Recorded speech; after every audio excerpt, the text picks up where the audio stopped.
how much, speaking of learning a lot, how much, you've been up here now, but how much, looking back, how important was it for you to be in the American League where you were with the Monsters for 2 years? Well, it's critical. There's no question. I looked at it like the same.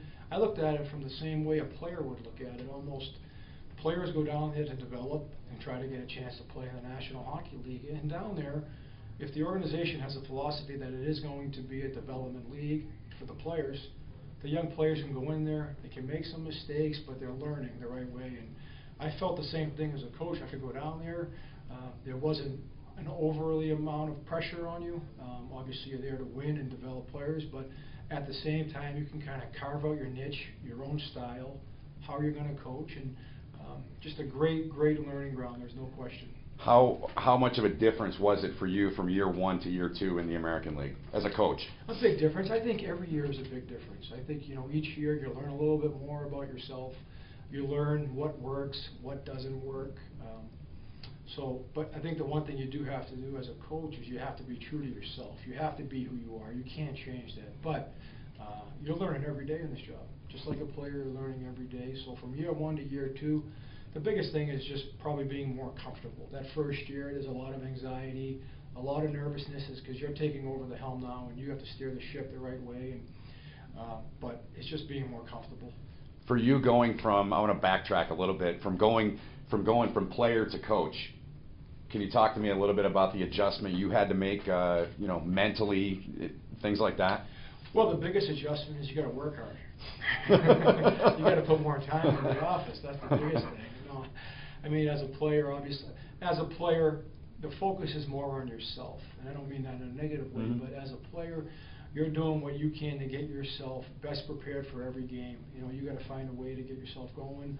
On some nights you don't feel good, and so I think it's a little bit more of an individual basis as a player now, whereas a coach, you're responsible for 20-odd guys in that locker room and making sure that everybody's doing what they need to do to be helping the team win. They're sticking to the game plan, that they're committed to each other. So there's obviously just a lot more going on inside the head probably right now than as a player. Talk to me a little bit about how you mentioned more work. I know you laughed about it, but I know there really is. How much more goes into it as being the head coach? Some things that go with that. I mean, away from the rink, what are other things you have to do? Well, you know what it is? I think the game consumes you.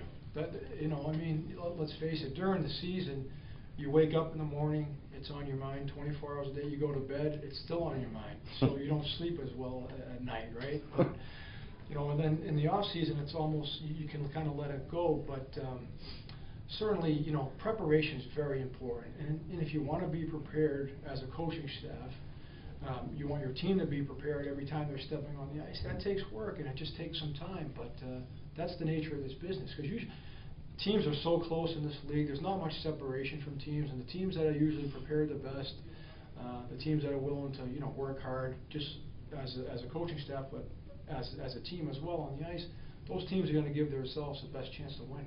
Was there an element of surprise at all for you when you went from Lake Erie as a head coach to Colorado, or did you have any inkling that was going to happen? I had no inkling. No, when all that went down, I plan on going back to Lake Erie for the 3rd year.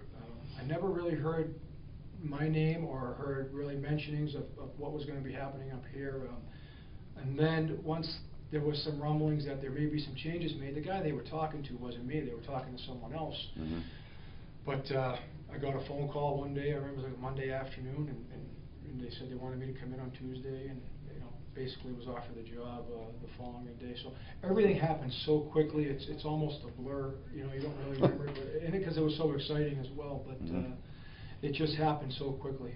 Can you talk a little bit? I want to ask you about. I mean, obviously, this organization has leaned on Lake Erie, and that's the way the system is supposed to work. But the guys you have here, there's so many. I think there's 9 or 10 guys that were probably there when you coached, and a couple guys last year that came up. But how much?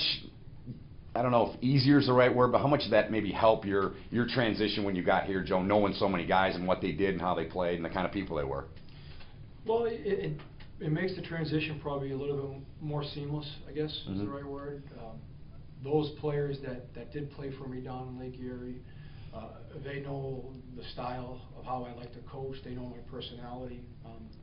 So it's a little bit easier adjustment probably for them and for me dealing with those guys. But I think you got to remember at the same time that there's still a lot of veterans here that I hadn't worked with at all. I had been in the organization for 4 years previously, but still didn't have the opportunity to work with some of those veterans. So you have to try to find a way to, you know, I guess, develop your style with those players, and they have to try to understand how you're going to coach and what's going to work for the team. And again, it just goes back, I guess, to what I said before as far as being who you are.